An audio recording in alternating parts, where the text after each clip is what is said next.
രണ്ടുപേരുണ്ടോ? പത്രോസ് പൗലോസ് സ്ലീഹന്മാരുടെ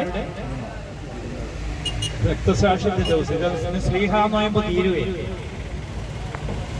സ്ലീഹന്മാരുടെ നോയമ്പ് ഇന്നോടുകൂടി തീരുകയാണ്. ഹല്ലേലൂയ. ഇന്ന് സഭ പറയുന്ന ഒരു പ്രത്യേക കാര്യമുണ്ട്. ഈ പത്രോസ് പൗലോസ് സ്ലീഹന്മാരോട് ചേർന്ന് നിങ്ങൾ മധ്യസ്ഥം വഹിച്ച് നിങ്ങൾ ഏത് കാര്യങ്ങൾ വിശുദ്ധിയോടുകൂടി ചോദിച്ചാലും അത് ലഭിക്കും. ഹല്ലേലൂയ.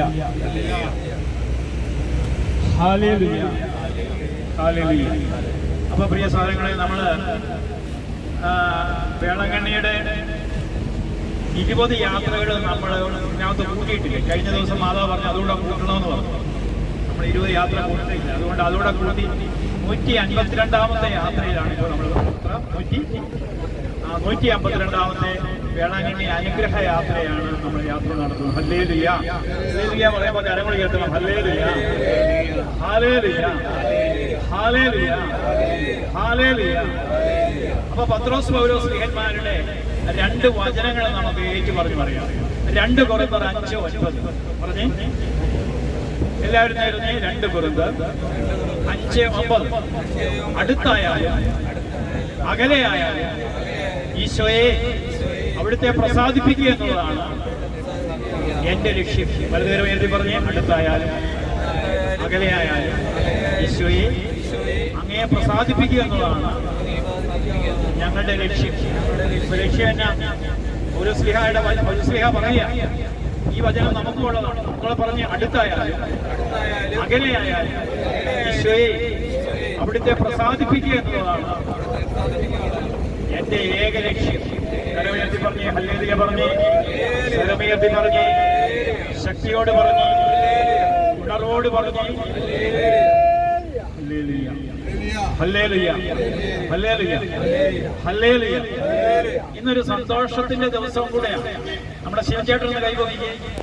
ശിവൻചേട്ടൻ ഇങ്ങനെ വന്ന് അവിടുന്ന് പയ്യെ എഴുന്നേറ്റ് വന്നു.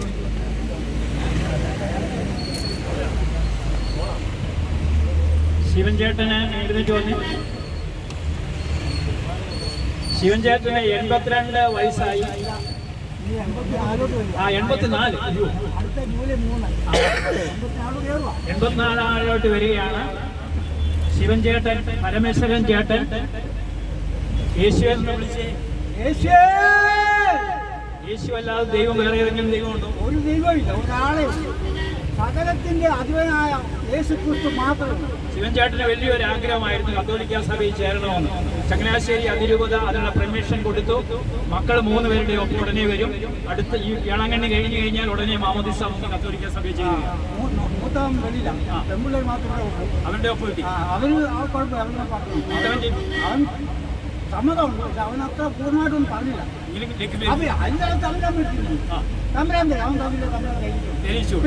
അപ്പൊ ഈ വരുന്ന വേളാങ്കണ്ണി കഴിഞ്ഞു കഴിഞ്ഞാൽ ഉടനെ മാമോദിസ. അതൊക്കെ ഞാൻ അപ്പോൾ എല്ലാ ദിവസവും കത്തീഡ്രൽ പള്ളിയിൽ വിശുദ്ധ കുർബാനയ്ക്ക് പോകുന്നുണ്ട്.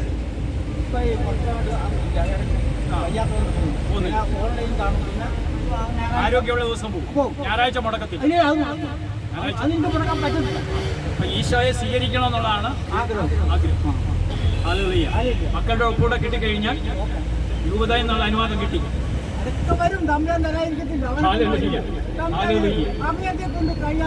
അപ്പൊ ഒന്ന് യേശുവെ ഒന്ന് വിളിച്ച് നമുക്ക് പേടിയാണ്. നമ്മുടെ കത്തോലിക്ക സഭയ്ക്ക് മറ്റുള്ളവരോട് യേശുവാണ് ഏക രക്ഷകനെന്ന് പറയാൻ ഇതാണ് സഭ വളരാത്തത്. പരമേശ്വരൻ ചേട്ടന് ഭയമുണ്ടോ? കരമടി ചെയ്തെന്ന്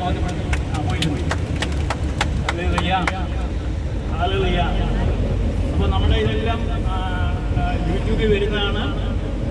ഇന്ന് തന്നെ ഇത് നിങ്ങൾക്ക് വർഗീസ് മാവേലിക്ക് അടിച്ചു കൊടുത്താൽ കിട്ടും.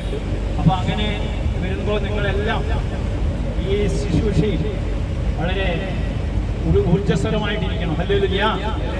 സ്വരമുയർത്തി ഹല്ലേലൂയ. ഇതുവരെ നമ്മുടെ കൂടെ അജിയായിരുന്നു. ഇവിടെ നമുക്ക് ഇതെടുക്കുന്നത് നമ്മുടെ ചങ്ങനാശ്ശേരി രൂപതയിലെ മാസ്റ്റർ കൗൺസിൽ മെമ്പറായിരുന്ന ജോസിയുടെ മോൻ മാത്യു ആണ്. ഹല്ലേലൂയ. ഡിഗ്രിക്കാരൻ പയ്യനാണ്. ജർമ്മൻ പഠിച്ചുകൊണ്ടിരിക്കുകയാണ്. ജർമ്മൻ പഠിക്കുന്നതോടെ ഇരിക്കുമ്പോൾ തന്നെ പറഞ്ഞു ഇന്നത്തെ ഒരു ക്ലാസ് ഒഴിവാക്കി വരാൻ പറഞ്ഞു. ഹല്ലേലൂയ, യേശുവേ നന്ദി, ഹല്ലേലൂയ, കരമുയർത്തി ഹല്ലേലൂയ, കരമുയർത്തി ഹല്ലേലൂയ, യേശുവേ നന്ദി. അപ്പൊ നമ്മളിപ്പോ അമ്മ വീട്ടിലേക്കാണ് പോകുന്നത്. എവിടേക്കാണ് പോകുന്നത്? അമ്മ വീടാണ് ഭാരത സഭയുടെ ഏക അമ്മ വീടേ ഉള്ളൂ, അതാണ് വേളാങ്കണ്ണി. സഭ ഔദ്യോഗികമായി മാതാവ് പ്രത്യക്ഷപ്പെട്ടെന്ന് പറഞ്ഞിരിക്കുന്ന ഏക സ്ഥലം ഏതാണ്? ബാക്കിയുള്ളടത്തൊക്കെ പ്രത്യക്ഷപ്പെട്ടിട്ടുണ്ട്, ഇല്ലെന്ന് പറയുന്നില്ല. സഭയുടെ അംഗീകാരമുള്ളത് വേളാങ്കണ്ണി മാത്രമേ ഉള്ളൂ. ഹല്ലേലൂയ. അപ്പൊ നമ്മൾ അമ്മ വീട്ടിലേക്ക് പോകുമ്പോൾ എന്താ അമ്മ വീട്ടിൽ ചെന്ന പ്രത്യേകത? അമ്മ വീട്ടിൽ ചെന്നാൽ എന്തെങ്കിലും തരാതെ വിടുവോ? എങ്കിൽ അപ്പൊ അതുകൊണ്ട് ദൈവത്തിന്റെ അമ്മയാണ്. ഹല്ലേലൂയ. അതുകൊണ്ട് കടന്നു വന്നിരിക്കുന്നവർക്കൊക്കെ ഒരുപാട് അനുഗ്രഹം ലഭിക്കും. ഹല്ലേലൂയ. മക്കളില്ലാത്ത ദമ്പതിമാരാരെങ്കിലും ഉണ്ടെന്ന് കൈകൊണ്ടിരിക്കേ. വിനോദം, അപ്പൊ വിനോദം രേഖ. അപ്പൊ വിനോദിനും രേഖയും എത്ര വർഷമായി വിവാഹം കഴിഞ്ഞിട്ട്? 4 വർഷമായി. അടുത്ത പ്രാവശ്യം ഇതുപോലൊരു സമയം കുഞ്ഞിനെയും കൊണ്ട് വരുമെന്ന് ഉറപ്പുണ്ടെങ്കിൽ ഇവർക്ക് വേണ്ടി ഒന്ന് കരമേറ്റി ഒരു 4 ഹല്ലേലൂയ പറഞ്ഞു. ഞാൻ കഴിഞ്ഞ ദിവസം വേളാങ്കണ്ണി യാത്രയിൽ നമ്മുടെ കൂടെ വന്ന മക്കളില്ലാത്ത എത്ര പേർക്ക് മക്കളെ കൊടുത്തു നോക്കിയപ്പോൾ 422 പേർക്ക് മക്കളില്ലാത്ത അപ്പൊ 423-ാമത്തേത് ഇവരായിക്കൊല്ലത്ത് നിങ്ങൾക്ക് വിഷമമുണ്ടോ? ഇല്ല. അപ്പൊ പ്രിയ സഹോദരങ്ങളെ, നമ്മളിപ്പോ ചിന്തിക്കാൻ പോകുന്ന വിഷയം ജപമാല ചൊല്ലുന്നതിന് മുമ്പ് നമ്മൾ അറിഞ്ഞിരിക്കേണ്ട ഒരു കാര്യം, എന്തുകൊണ്ടാണ് പരിശുദ്ധ കത്തോലിക്ക സഭ പരിശുദ്ധ അമ്മയ്ക്ക് ഇത്രമാത്രം പ്രാധാന്യം കൊടുക്കാൻ? നിങ്ങൾ ശ്രദ്ധിക്കണേ, അത് ശ്രദ്ധിക്കാതിരിക്കരുത്. ഒന്ന്, അവരുടെ രക്ഷാകര ദൗത്യത്തിൽ ദൈവത്തോടെ ചേർന്ന് വലുതുകരം എന്ന് പറഞ്ഞ് രക്ഷാകര ദൗത്യത്തിൽ അവൾ ദൈവത്തോട് ചേർന്നു. അപ്പോൾ ഈ ഭൂമിയിൽ രക്ഷപ്പെടണമെങ്കിൽ ദൈവം മനുഷ്യാവതാരം ചെയ്യണം. മനുഷ്യാവതാരം ചെയ്യണമെങ്കിൽ ഒരു സ്ത്രീയെ വേണം. അപ്പോൾ അവളോട് കർത്താവ് ദൈവം ചോദിച്ചപ്പോൾ അവളെ യെസ് പറഞ്ഞില്ലായിരുന്നെങ്കിൽ പുത്രൻ തമ്പുരാൻ വരുമോ? അപ്പൊ രക്ഷാകര ദൗത്യത്തിൽ ദൈവത്തോട് അവൾ ചേർന്നിരുന്നതുകൊണ്ട്, ദൈവം പറഞ്ഞത് അവൾ കേട്ടതുകൊണ്ട് അവൾ എന്തു പറഞ്ഞാലും ദൈവം കേൾക്കും. വിനോദിന് മക്കളെ വേണോ എന്ന് അമ്മ ഇപ്പൊ പറഞ്ഞാൽ നടന്നിരുന്നു, കരമടിച്ച് ദൈവത്തെ ബോധ്യപ്പെട്ടു. അതാണ് ഈ അത്ഭുതം. മറ്റു വിശുദ്ധന്മാരിൽ നിന്ന് അമ്മയ്ക്ക് കിട്ടിയിരിക്കുന്ന കാര്യം എന്നാ? അമ്മ ദൈവം പറഞ്ഞത് കേട്ടതുകൊണ്ട് അവൾ എന്തു പറഞ്ഞാലും ദൈവം കേൾക്കും. ഹല്ലേലൂയ. അടുത്ത പ്രാവശ്യത്തെ ട്രിപ്പിൽ, ഓഗസ്റ്റ് മാസ ട്രിപ്പില് ഒരു കത്തോലിക്കനായിക്കൊണ്ടായിരിക്കും. നിങ്ങൾക്ക് എന്താ ഒരു സന്തോഷമില്ലാത്തത്? നിങ്ങളൊരു 3 ഹല്ലേലൂയ പറഞ്ഞു. ഹല്ലേലൂയ. അപ്പൊ ശ്രദ്ധിച്ചേ, നിങ്ങൾ ശ്രദ്ധിച്ചേ. ഒന്നാമത്, രക്ഷാകര ദൗത്യത്തിൽ അവര് ആരോട് ചേർന്നിരുന്നു? അപ്പൊ രക്ഷാകര ദൗത്യത്തിൽ ദൈവത്തോട് ചേർന്നിരുന്നത് കൊണ്ട് അവൾ എന്തു പറഞ്ഞാലും ആര് കേൾക്കും? ഉറപ്പുണ്ടോ? ഉറപ്പുണ്ടെങ്കിൽ കരമയത്തെ ഒരു 3 ഹല്ലേലൂയ പറഞ്ഞു.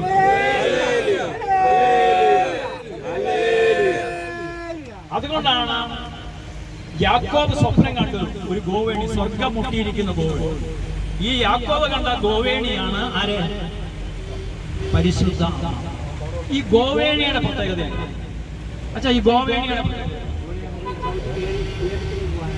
ഗോവേണി ഉയരത്തിലേക്ക് പോകാം. അമ്മയാകുന്ന ഗോവേണിയിൽ കൂടി കയറിയെങ്കിൽ സ്വർഗത്തിൽ എത്തത്തുള്ളൂ. അടുത്തിരിക്കുന്ന വ്യക്തിയോട് പറയാം, അമ്മയാകുന്ന ഗോവേണിയിൽ കൂടി. എന്നിപ്പോ എന്റെ കൈ പിടിച്ചോണ്ട് പറയാം, അമ്മയാകുന്ന ഗോവേണിയിൽ കൂടി ചവിട്ടി കയറിയെങ്കിൽ സ്വർഗത്തിൽ എത്തത്തുള്ളൂ. പിടികിട്ടിയ ഈ ഗോവേണി ഓരോ ചവിട്ട് കിട്ടുമ്പോഴും ഗോവേണി പറയൂ, എന്നെ എന്തിനാ ചവിട്ടുന്നത് ചോദിക്കുമോ? ഈ സഹനങ്ങളെല്ലാം ഏറ്റെടുത്ത് നമുക്ക് വേണ്ടി പ്രാർത്ഥിക്കുന്ന ഒരു അമ്മ കത്തോലിക്ക സഭയിൽ ഉണ്ടെന്നുള്ളതാണ് ഏറ്റവും വലിയ സന്തോഷം. ഹല്ലേലൂയ. എനിക്ക് വേണ്ടി പ്രാർത്ഥിക്കുന്ന ഒരമ്മയാണ്. ഹല്ലേലൂയ. അവളെ എനിക്ക് വേണ്ടി സഹനം ഏറ്റെടുത്തിരിക്കുക. എന്റെ കുറവുകൾക്ക് വേണ്ടി അവളൊരു ഗോവേണിയായിരിക്കുക. എനിക്ക് വേണ്ടി എന്റെ പാപങ്ങളാകുന്നത് അവളുടെ ശരീരത്തിൽ അവൾ ഏറ്റെടുക്കുക. അതുകൊണ്ടാണ് അവൾ ഗോവേണിയ. ഓരോ ചവിട്ടിയാലും ഗോവേണി പറയും, എന്നെ എന്തിനാ ചവിട്ടുന്നത്? ഇതുപോലെ എന്തിനും പിടികിട്ടിയ ഹല്ലേലൂയ. അപ്പൊ സ്വർഗത്തിൽ എത്തണമെങ്കിൽ ആര് വേണം? അടുത്തിരിക്കുന്ന കൂടപ്പറപ്പിനോട് പറഞ്ഞു, കൂടപ്പറപ്പെ അമ്മ വേണമെന്ന്. ഈ കൂടപ്പറപ്പ് എന്നുള്ള വിളി തുടങ്ങി എന്താണെന്നറിയാം? ചാവറയച്ചനായി വിളി തുടങ്ങി. എന്താണ്? ചാവറ പൊരികളൊക്കെ ഇന്ന് സീറോ മലബാർ സഭയിലും കത്തോലിക്ക സഭയിലൊക്കെ അറ്റുപോയതുകൊണ്ടാണ് ഈ പ്രശ്നങ്ങളല്ല. എന്താ ചാവറയച്ചന് വിശുദ്ധ കുർബാന കഴിഞ്ഞാൽ എല്ലാവരോടും പറയും, നിങ്ങൾ പോകാൻ വരട്ടെ, നിങ്ങൾ ഈ വിശുദ്ധ കുർബാന എങ്ങനെയാണ് സ്വീകരിച്ചത്? ഇപ്പൊ എല്ലാവരും ഇങ്ങനെ മൗനമായിട്ട് നിൽക്കുമ്പോഴേ എന്നോട് ശ്രദ്ധിച്ച്, വിശുദ്ധ കുർബാന സ്വീകരിക്കുമ്പോഴേ ചാവറയച്ചൻ പറയും, നിങ്ങൾ ഇങ്ങനെ പറയണം, ഈശോയുടെ ശരീരമാണ് എൻ്റെ ശരീരം. പറഞ്ഞു പറഞ്ഞു, ഈശോയുടെ രക്തമാണ് എൻ്റെ രക്തം. അടുത്തിരിക്കുന്ന വ്യക്തികളോട് ഈശോയുടെ ശരീരമാണ് എൻ്റെ ശരീരം, എന്റെ ശരീരം ഈശോയുടെ രക്തമാണ്. എങ്ങനെ? അപ്പൊ നമ്മൾ ആരാ നേരം? കൂടപ്പുറപ്പല്ലേ? എന്റെ രക്തം ഈശോയുടെ രക്തമാണെങ്കിൽ എന്റെയും അച്ഛൻ്റെ രക്തം എന്നാണ്. അപ്പൊ ഈശോയുടെ രക്തമാണെങ്കിൽ അതുകൊണ്ടാണ് നിങ്ങൾ എന്നെ ബ്രദർ. ആരാണ് എന്റെ സഹോദരൻ? ആരാണ് എന്റെ അമ്മ? എന്റെ ദൈവവചനം കേട്ട് അതനുസരിക്കുന്ന വ്യക്തിയാണ് നിങ്ങൾ എന്നെ ബ്രദർ എന്ന് വിളിക്കും. നിങ്ങൾ നിങ്ങളുടെ ഇടവകയിലെ അച്ഛൻ 3000 വീട്ടുകാരുള്ള ഇടവകയിലെ അച്ഛനെ അച്ഛൻ എന്ന് വിളിക്കും. അച്ഛൻ ഈ ഇടവകയിലെ എല്ലാവരുടെയും അപ്പനായതിന്റെ അങ്ങനായില്ല. ആത്മീയമായ അപ്പൻ എന്ന് പറഞ്ഞാൽ ദൈവവചനം ഉള്ളവനാണ് അപ്പനും. മനസ്സിലായോ? അപ്പൊ അതിന്റെ അർത്ഥം എന്നാ? ഈശോയുടെ ശരീരവും രക്തവും ഭക്ഷിക്കുമ്പോൾ നമ്മൾ ഒരേ സഹോദരങ്ങളാണ്. നമ്മൾ ആരാ? വ്യക്തിയോട് പറയാം സഹോദരങ്ങളാന്ന് പറയാം. അടുത്തിരിക്കുന്ന വ്യക്തിയോട് പറയാം, മുഖത്ത് നോക്കി ചിരിച്ചിട്ട് പറയാം, താങ്കൾ എന്റെ കൂടപ്പറപ്പാന്ന് പറയാം. താങ്കളുടെ വേദന എന്റെ വേദനയാന്ന് പറയാം. അങ്ങനെയാണോ? പ്രിയ സഹോദരങ്ങളെ, കൂടപ്പറപ്പാണെങ്കിൽ ആ കൂടപ്പറപ്പ് എന്ന് പറഞ്ഞാൽ കൂടെ പറന്നവൻ. ആ കൂടപ്പറപ്പാണെങ്കിൽ ആരും ആരെയും വേദനിക്കുന്നില്ല. സഭാപിതാക്കന്മാരെ വേദനിപ്പിക്കത്തില്ല, മറ്റുള്ളവരെ വേദനിപ്പിക്കത്തില്ല. ഈ കൂടപ്പുറപ്പ് എന്നുള്ള ചിന്ത മാറി ബലിവേദി തിരിച്ചറിയാത്ത കുറെ വൈദികർ കത്തോലിക്ക സഭയിൽ ഉണ്ടായി. അതാണ് സഭ ഇന്ന് നേരിടുന്ന ഏറ്റവും വലിയ വേദനിക്കുന്നതാ. ബലിവേദി അനുസരണമില്ല. ഒരു പോലീസ് സ്റ്റേഷനിൽ അവിടെ ഒരു സർക്കിൾ കാണും, അതിന്റെ കീഴിൽ ഒരു SI കാണും, അതിന്റെ കീഴിൽ കുറെ പോലീസുണ്ട്. അപ്പൊ സർക്കിൾ ഓർഡർ ഇടുക, നിങ്ങൾ ഇങ്ങോട്ടത്തോട്ട് പോകും. അപ്പൊ പോലീസുകാർ പറയാം അത് സൗകര്യമില്ലെന്ന് പറഞ്ഞത്. എങ്കിൽ സഭയിലെ ഒരു ഹൈറാർക്കി ഉണ്ട്. തെറ്റോ ശരിയോ എന്നുള്ളതല്ല, അതിനെ അംഗീകരിച്ചില്ലെങ്കിൽ, അനുസരണമില്ലെങ്കിൽ അവിടെ പിശാച് വന്ന് കയറും. അതിന്റെ ദുരന്തങ്ങൾ ഇനി ഉണ്ടാകുമോ? ഇനി ഇപ്പൊ ഞാനിത് പറയുന്നത് കേട്ടോണം. ഒരിക്കലും ഞാൻ വേളാങ്കണ്ണി യാത്ര 85ാമത്തെ യാത്ര ഇങ്ങനെ പറഞ്ഞു, മനുഷ്യന് വെളിയിൽ ഇറങ്ങാൻ വയ്യാത്തൊരു സംഭവം നടക്കാൻ പോകുന്നു. അതിനുശേഷം കത്തീഡ്രൽ ആരാധന മഠത്തിൽ വന്നത് പറഞ്ഞു. അടുത്ത ആഴ്ച കഴിഞ്ഞപ്പോൾ കൊറോണ. ഇനിയും പറയാൻ പോകുന്നത്, ഇനി ചില ജില്ലകൾ കേരളത്തിൽ നഷ്ടപ്പെടാൻ പോകും. ഭൂമിക്കടി വലിയ പ്രകമ്പനങ്ങൾ ഉണ്ടാകുമോ? കേരളത്തിൽ നിന്നല്ല, പേടിപ്പിക്കാൻ പറയുമല്ല, അതിഭയങ്കരമായ സംഭവങ്ങൾ നടക്കാൻ പോകും. ആത്മീയരല്ലാത്തവരെല്ലാം ഭയന്നു മരിച്ചു. ഇനിയുള്ള കാലം ആത്മീയരല്ലാത്തവരെല്ലാം നമ്മൾ ഈ പ്രോസ്പെരിറ്റി ഗോസ്പൽ എല്ലാം നിർത്തണം. എന്തിനാ പ്രോസ്പെരിറ്റി ഗോസ്പൽ? 1000 വചനം പറഞ്ഞാൽ 3 വട്ടം അവിടെ ചെന്നാൽ 7 തവണ പള്ളി ചെന്നാൽ എനിക്ക് ഇന്നത് കിട്ടും. ഇത് കിട്ടിയതുകൊണ്ട് നിന്റെ ആത്മാവ് രക്ഷപ്പെട്ടോ? പ്രിയ സഹോദരാ, നിന്റെ ആത്മാവ് രക്ഷപ്പെട്ടോ? ഈ ആത്മാവിന്റെ രക്ഷയല്ലാത്തതൊന്നും ദൈവത്തിന് സ്വീകാര്യമല്ല. ഹല്ലേലൂയ. കരമയത്തി പറഞ്ഞേ ഹല്ലേലൂയ. സ്വരമയത്തി പറഞ്ഞേ ഹല്ലേലൂയ. അപ്പൊ പ്രിയ സഹോദരങ്ങളെ, ജപമാലയ്ക്ക് മുമ്പ് നമ്മൾ പറഞ്ഞു, രക്ഷാകര ദൗത്യത്തിൽ അവൾ ദൈവത്തോട് ചേർന്നു പറഞ്ഞു. അതിന്റെ അർത്ഥം എന്നാ?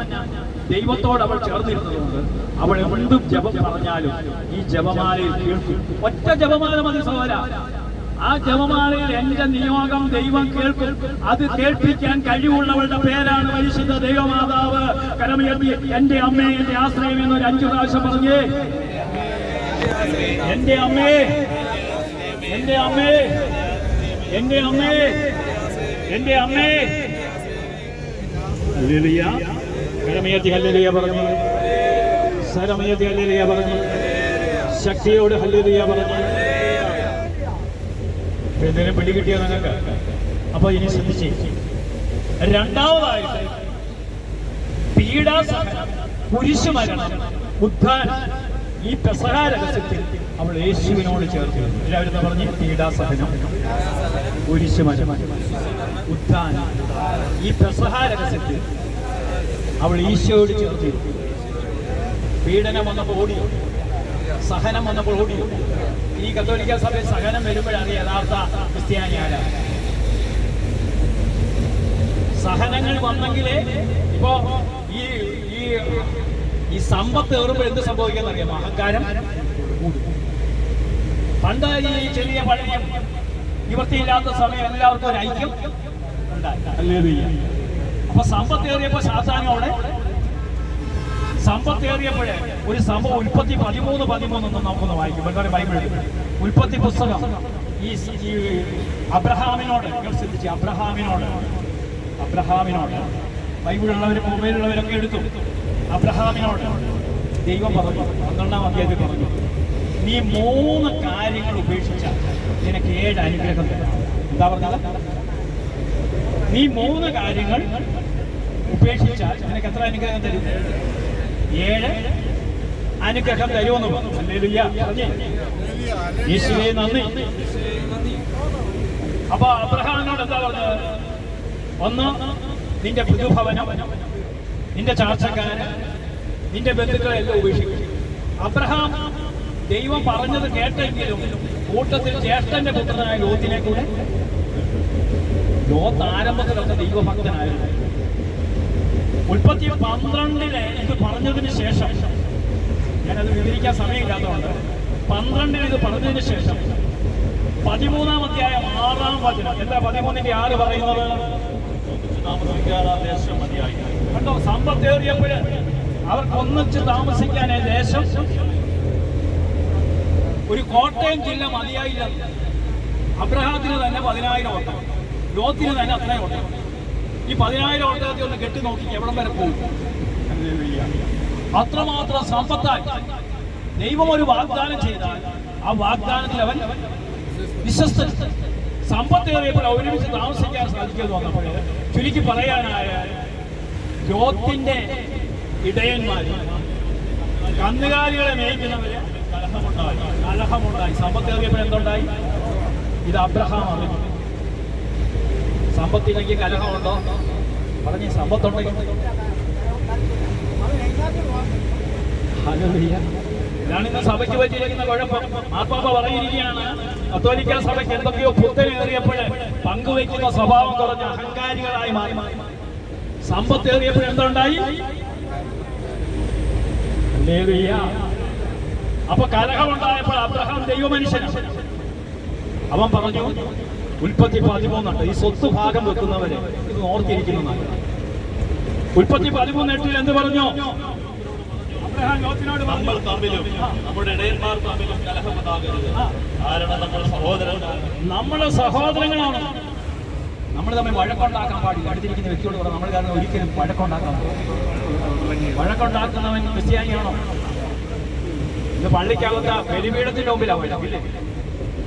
പ്രിയ സാധനങ്ങൾ ചില സഭകളിൽ തമ്മിൽ ഇപ്പൊ അടി നടന്നുകൊണ്ടിരിക്കുന്നു.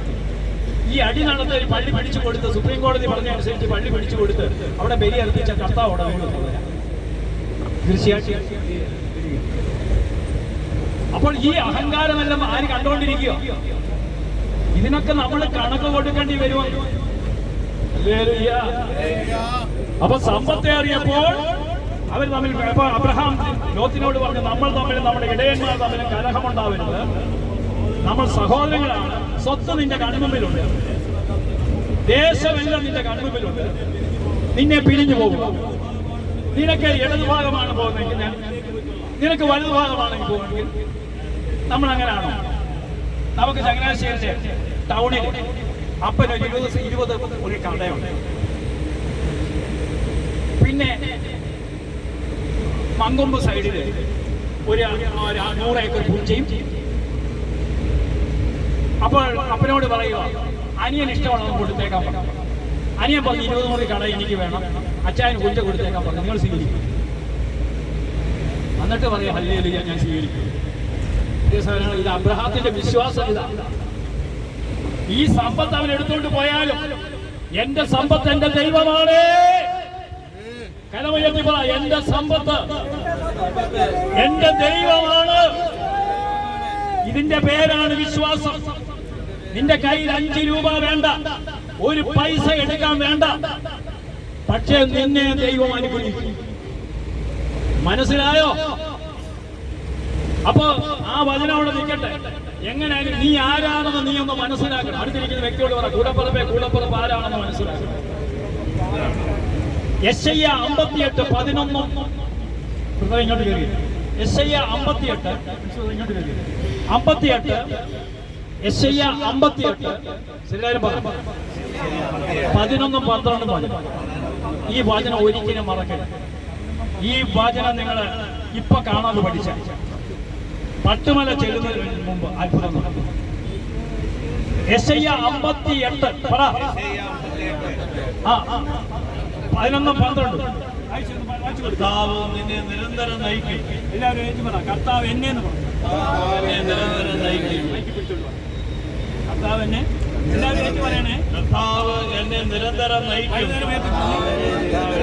മരുഭൂമിയിലും എനിക്ക് സമൃദ്ധി നൽകും. എന്റെ അസ്ഥികളെ ബലപ്പെടുത്തും.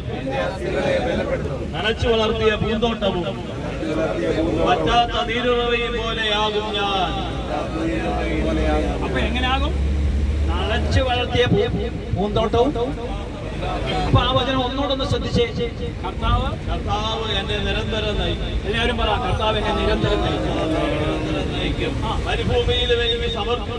മരുഭൂമി ഇപ്പൊ പോക്കറ്റിൽ 5 രൂപ ഇല്ലെങ്കിലും എനിക്ക് സമർത്ഥം ഉറപ്പുള്ളെങ്കിൽ കരമയത്ത്. അപ്പൊ മരുഭൂമിയിൽ നിനക്ക് എന്ത് നൽകും? ഈ സമൃദ്ധി നൽകുന്ന ദൈവമാണ് എന്റെ ദൈവമെന്ന് ഉറപ്പുള്ളവർ കരമയത്തി പറഞ്ഞേ.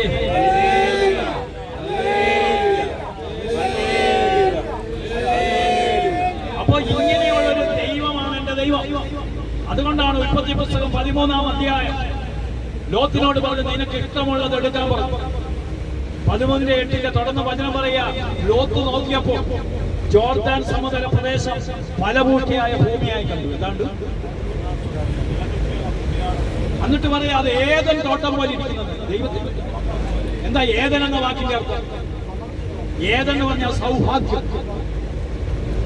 ഏദൻ തോട്ടം ഇംഗ്ലീഷ് ബൈബിൾ പറയുകയാണ് പാരഡൈസ്, സ്വർഗം കണ്ടെന്ന്. ഈ അന്നും ഇന്നും ജോർദാനിൽ നിന്ന് ജോർദാനിൽ ചെന്നിട്ടുണ്ട്, ജോർദാനിൽ പോയിട്ടുണ്ടെങ്കിൽ അവിടുത്തെ മുന്തിരിങ്ങ നിങ്ങൾ കഴിച്ചിട്ടുണ്ട്, അവിടുത്തെ ആപ്പിൾ കഴിച്ചിട്ടുണ്ട്, പിന്നെ ഇന്ത്യൻ ആപ്പിൾ നിങ്ങൾ മേടിച്ചിട്ടുണ്ട്. അന്നും ഇന്നും ഫലപുഷ്ടിയുള്ള ഭൂമിയാണ്. അപ്പൊ ജോർദാൻ സമതല പ്രദേശം ഫലപുഷ്ടിയുള്ള ദൈവത്തിന്റെ തോട്ടം പോലെ ആയിട്ടാണ്. അവനവിടെ 2 പട്ടണം പണിതു. ഒന്നാമത്തേതിന്റെ പേര് സോദം, രണ്ടാമത്തേതിന്റെ പേര് ഗൊമേർ. അന്ന് ഇന്നത്തെ പോലെ അടിപൊളി സംസ്കാരം. ആർക്കും ആരെയും കെട്ടിപ്പൊക്കുക, വാങ്ങിക്കുക, കെട്ടിപ്പൊക്കുക, സമ്പത്തിനെ മാത്രം ലക്ഷ്യം. ആരെങ്ങനെ പോകുന്നൊന്നും അറിയണ്ട, ആർക്കും ആരോടുള്ള ബന്ധങ്ങള് ഇല്ല. അപ്പൊ അങ്ങനെയുള്ള ഒരു സംസ്കാരത്തിൽ അവൾ വളർന്നു. അപ്പൊ സമ്പത്തേറിയപ്പോൾ ഉൽപ്പത്തി 13:13 സോദോമിലെ ആളുകൾ ദുഷ്ടന്മാർ കർത്താവിന്റെ മുൻപിൽ മഹാഭാവികൾ. സമ്പത്തേറിയപ്പോൾ എന്താ വെച്ചാ സംഭവിച്ചത്? സോദോമിലെ ആളുകൾ ദുഷ്ടന്മാർ കർത്താവിന്റെ മുമ്പിൽ മഹാഭാവികൾ. അപ്പൊ പണമേറുമ്പോൾ എന്താ തീരും? അടുത്തിരിക്കുന്ന വ്യക്തിയോട് പറയാം, പണമേറുമ്പോൾ ദുഷ്ടത വർദ്ധിക്കുന്നു. കറക്റ്റാണോ? സമ്പത്തേറിയപ്പോൾ അവർ ദുഷ്ടന്മാരും മഹാഭാവികളുമായിരുന്നു. കണ്ടോ? അതാണ് അണ്ടർലൈൻ ചെയ്തത്. അപ്പോൾ ഉൽപ്പത്തി 12 ദൈവം അബ്രഹാമിനോട് സംസാരിച്ചു.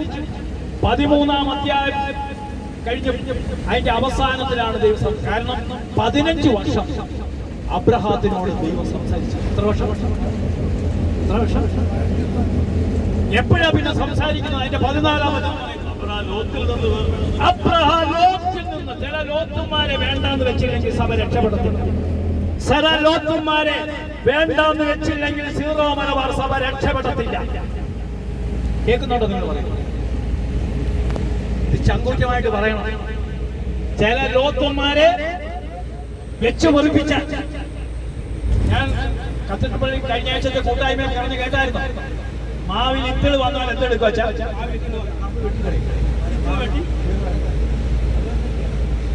ഇത്തിള് പറിച്ചു കഴിഞ്ഞില്ലേ എന്ത് സംഭവിക്കും? മാവ് അതുപോലൊരു മാവാണ് സീറോമാൻ പാസം.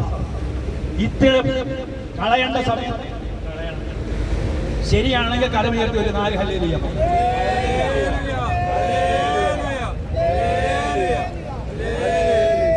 പ്രിയ സഹോദരങ്ങളെ, അതാണ് ഇന്ന് സംഭവിച്ചത്. സമ്പത്തേറിയപ്പോൾ അഹങ്കാരം കൂടി. വരുമാനമൊന്നുമില്ലെങ്കിൽ പ്രശ്നമുണ്ടോ? അരഗതിക്ക് ഗതിയുണ്ടെങ്കിൽ നിവർത്തിയില്ലെങ്കിൽ ഈ അഹങ്കാരം വരെ നടക്കും. പ്രിയ സഹോദരങ്ങളെ,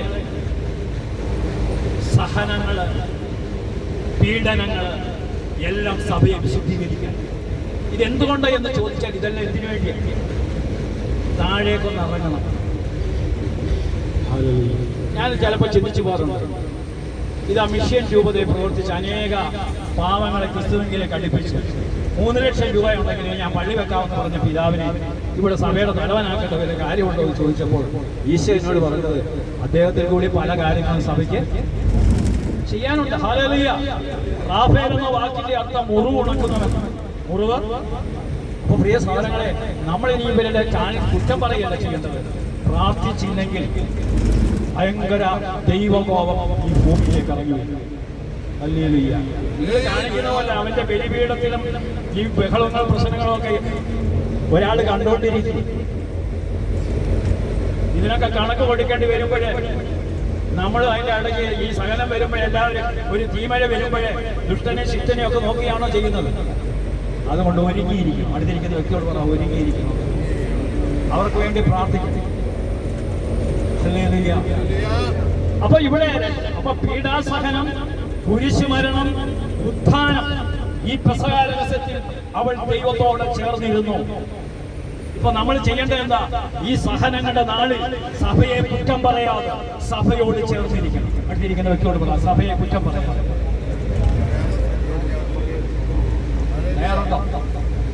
സഭയെ കുറ്റം പറയാതെ സഭയോട്, അയ്യോ സഭയിൽ എങ്ങനെയാണ് എന്ന് പറഞ്ഞുകൊണ്ട് കുറ്റം പറഞ്ഞുകൊണ്ട് എന്തെങ്കിലും രക്ഷയുണ്ടോ? അപ്പൊ സഭയോട് ചേർന്നിരിക്കണം. സഹനം വരുമ്പോൾ അവൾ ഓടിപ്പോയോ? ഒരിക്കൽ പള്ളി ക്ലാസ് എടുത്തുകൊണ്ടിരിക്കുമ്പോൾ ഒരു ചെറുപ്പക്കാരൻ പറഞ്ഞു, ഞാൻ എന്റെ കുടുംബത്തിൽ 3ാമത്തെ ചേട്ടന്മാർ 2 പേര് കേരളത്തിൽ അറിയപ്പെട്ട കോളേജുകളിലെ HOD, head of the department, അവളുടെ ഭാര്യമാരും. അപ്പൊ ഒരാൾ എറണാകുളത്ത്, തൃശ്ശൂർ, അവർ സ്വന്തമായി വീടൊക്കെ വരും. അപ്പൊ ഞാൻ BCom പഠിച്ച് പാസ്സായപ്പോ എന്നോട് പറഞ്ഞു, മോനേടാ വീട്ടിൽ 4-5 ഏക്കർ റബ്ബർ എസ്റ്റേറ്റ് ഉണ്ട്. അപ്പൊ ഞങ്ങളെ പഠിപ്പിച്ചത് കൊണ്ട് ഞങ്ങൾക്ക് കുടുംബ വീതം 5 ഏക്കർ സ്ഥലം ഉണ്ടല്ലോ. അപ്പനൊരു കടയില്ല, അപ്പന്റെ കൂടെ നീ നിൽക്കണം, BCom വരെ പഠിച്ച് മതിയണം കണക്കൊക്കെ. അത് കേട്ടോണ്ട് പിന്നെ പഠിക്കാനൊന്നും പോയില്ല. അപ്പോ കട നടന്നു. ഇദ്ദേഹത്തിനിപ്പോ കല്യാണം കഴിച്ച 2 മക്കളും. ഞാൻ പീഡാസഹനം, കുരിശുമരണ, ഉദ്ധാനം, ഈ രഹസ്യത്തിൽ സഹനം വന്നപ്പോൾ ഓടിപ്പോയില്ലെന്നുള്ള ക്ലാസ്സായിരുന്നു. അതിനെക്കുറിച്ചൊന്നും വിപുലീകരിച്ചു. അപ്പൊ ഈ ധ്യാനത്തിന്റെ ബ്രേക്ക് ടൈം ഉണ്ട്. ഈ ബ്രേക്ക് ടൈമിൽ ഞാൻ ചെറുപ്പക്കാരൻ എന്നോട് പറഞ്ഞു, എന്റെ വേറെ ഈ കാര്യങ്ങൾ എന്നോട് പറഞ്ഞിട്ട് പറഞ്ഞു, അപ്പന് ഞാൻ കട ഏറ്റെടുത്ത് 2 വർഷം കഴിഞ്ഞ് മരിച്ചു. അമ്മ റിട്ടയർഡ് മിസ്സസ്. അമ്മയ്ക്ക് ഒരു 39 ലക്ഷം രൂപ PF ഗ്രാറ്റുവിറ്റി കൂടെ ഒരുമിച്ച് എവിടെ കടപ്പുണ്ട് ബാങ്കി. ഞാൻ അപ്പന്റെ ബിസിനസ്സിൽ വലിയ നഷ്ടമൊന്നുമില്ല. എന്റെ കൂട്ടുകാർ പറഞ്ഞ ഒരു പുതിയ ബിസിനസ് കൂടെ. അങ്ങനെ ഞാൻ പുതിയ ബിസിനസ് തുടങ്ങി 9 ലക്ഷം രൂപ എനിക്ക് നഷ്ടം. അപ്പൊ ഈ 9 ലക്ഷം രൂപ നഷ്ടം വന്നെങ്കിൽ എനിക്ക് വലിയ ആകുലതയില്ല. അമ്മയ്ക്ക് പെമ്പിള്ളാരൊന്നുമില്ല. 39 ലക്ഷം രൂപ ബാങ്കിൽ. പിന്നെ അമ്മയുടെ ചെലവൊക്കെ ഞാനാണ് നടത്തുന്നത്. അതുകൊണ്ട് കുരിശുവില കഴിഞ്ഞ് ഞാനിങ്ങനെ പറയും, 9 ലക്ഷം രൂപ എനിക്ക്. അപ്പൊ എന്നോട് പറയും, മോനെ ജെയിംസ് കുട്ടി ആ ചെക്കിങ് എടുത്തോണ്ട് പോകാം, ഞാൻ 9 ലക്ഷം ഉറക്കെ പറഞ്ഞു. പക്ഷെ അമ്മ കേട്ടോ കേട്ടില്ലെന്നൊന്നും അറിയാം. പിറ്റേ ദിവസം അമ്മയുടെ അപ്പനില്ലാത്തതുകൊണ്ട് ഈശോമിശിഹായ്ക്ക് സ്തുതിയൊക്കെ മേടിച്ചോണ്ട് കട തുറന്നു. ഉച്ചയ്ക്ക് നല്ല തിരക്കുള്ളതുകൊണ്ട് അവിടെ അടുത്തുള്ള ഹോട്ടലിൽ നിന്ന് ആഹാരമൊക്കെ കഴിഞ്ഞൊന്ന് മയങ്ങിയിരിക്കുമ്പോഴേ അമ്മയുടെ ഫോൺ വരും. എടാ മോനെ ജെയിംസ് കുട്ടി, ഞാനിപ്പോൾ നിന്റെ മൂത്ത ചേട്ടന് കൂടെ എറണാകുളം തൽക്കാലത്തേക്ക് ഇനി അങ്ങോട്ട് അതിന്റെ അർത്ഥം എന്നാ? 9 ലക്ഷം തരാൻ എനിക്ക് ഇവൻ അമ്മയാണ്. ജന്മം കൊണ്ട് അമ്മയാണ്, പക്ഷെ കർമ്മം കൊണ്ട് അമ്മയാണ്. ഇന്ന് പലരും ജന്മം കൊണ്ട് അമ്മയാണ്, കർമ്മം കൊണ്ട് അമ്മയാണ്. അതാണ് പരിശുദ്ധ ചെയ്യുമ്പോൾ പലതരം ഏത് പറ. ജന്മം കൊണ്ടും സൗകര്യം തട്ടി വിളിച്ചിട്ട് പറ. ജന്മം കൊണ്ടും കർമ്മം കൊണ്ടും പരിശുദ്ധ മാതാവായ നമ്മുടെ അമ്മ. ഹല്ലേലൂയ. ഇതാ നിന്റെ അമ്മ. നിനക്കൊരു സഹനം വരുമ്പോൾ, നിനക്കൊരു രോഗം വരുമ്പോൾ വിളിച്ചപേക്ഷിക്കാൻ കത്തോലിക്ക സഭയിൽ ഒരമ്മയുണ്ട്. എനിക്കൊരു വേദന വരുമ്പോൾ, ഒരു നൊമ്പരം വരുമ്പോൾ വിളിച്ചപേക്ഷിക്കാൻ എനിക്കൊരു അമ്മയുണ്ട്. ഈ അമ്മയുണ്ടെങ്കിൽ മക്കളെ തരുമോ? തരുമോ വിനോദേ? തരുമോ രേഖ? Hallelujah, hallelujah, hallelujah. അപ്പൊ ഇത് മനസ്സിലാക്കി. ഈ മൂന്നാമതായിട്ട് പെന്തിക്കോസ്ത് നാളിൽ അവൾ ശിഷ്യന്മാരോടൊപ്പം ചേർന്നു. അവൾ ചേർന്നിരുന്നപ്പോൾ ഭാഷ ഒന്നിച്ചു. പത്രോസിന്റെ ഭാഷ എല്ലാവർക്കും. അമ്മ എവിടെയുണ്ടോ ഭർത്താവിന്റെ ഭാഷ ഭാര്യയ്ക്ക്. ഇന്ന് രാവിലെ വിളിച്ചിട്ട് പറയാം, ബ്രദറെ ഞാൻ തിരുവനന്തപുരത്ത് നിന്ന് വിളിക്കുന്നത്, ഞാൻ മാർവാനീസ് കോളേജിൽ പഠിപ്പിക്കുക, എന്റെ ഭർത്താവ് അവിടെ പഠിപ്പിക്കുക, പേരൊന്നും പറയുന്നത്, പക്ഷെ അയാൾ പറയുന്നൊന്നും എനിക്ക് ഇങ്ങോട്ട് പിടി. വിവാഹം കഴിഞ്ഞിട്ട് 8 വർഷമായിട്ടൊന്നും ഭർത്താവ് പറയുന്നത് ഭാര്യയ്ക്ക് ഭാഷ ഒന്നിച്ച ദിവസത്തിന്റെ പേരാണ് പറ്റിക്കുന്നത്. ചങ്ങനാശ്ശേരി രൂപതയുടെ അതിരൂപതയുടെ മെത്രാപ്പോലീത്ത പറയുന്ന ഭാഷ ചങ്ങനാശ്ശേരി അതിരൂപതക്കാർക്ക് മനസ്സിലാകണം. ഇടവക വൈദികൻ പറയുന്ന ഭാഷ ഇടവക്കാർക്ക് മനസ്സിലാകണം. ഇന്ന് ഭാഷ ഭിന്നിച്ചിരിക്കുന്നത് കൊണ്ട് മനസ്സിലാക്കിയോ, ഏത് നിമിഷം വേണമെങ്കിലും അവൻ വരാം. കരമയത്തിയല്ലേ പറഞ്ഞു. ആർക്കും ആരും പറയുന്നത് പിടിക്കില്ല, ചിലവർക്ക് ചിലതൊന്നും. അതുകൊണ്ട് അമ്മ എവിടെയുണ്ടോ അവിടെ ഭാഷയുണ്ട്. അടുത്തിരിക്കുന്ന വ്യക്തിയോട് അമ്മ എവിടെയുണ്ടോ അവിടെ ഭാഷയുണ്ട്. ഈ ജപമാലയും അതായിരിക്കും. അപ്പൊ പരിശുദ്ധ ജപമാല ചൊല്ലാൻ പോവുകയാണ്. ജോയിത അതിനുവേണ്ടി ഒരുങ്ങും. ഭക്തിയോടുകൂടി ഈ ജപം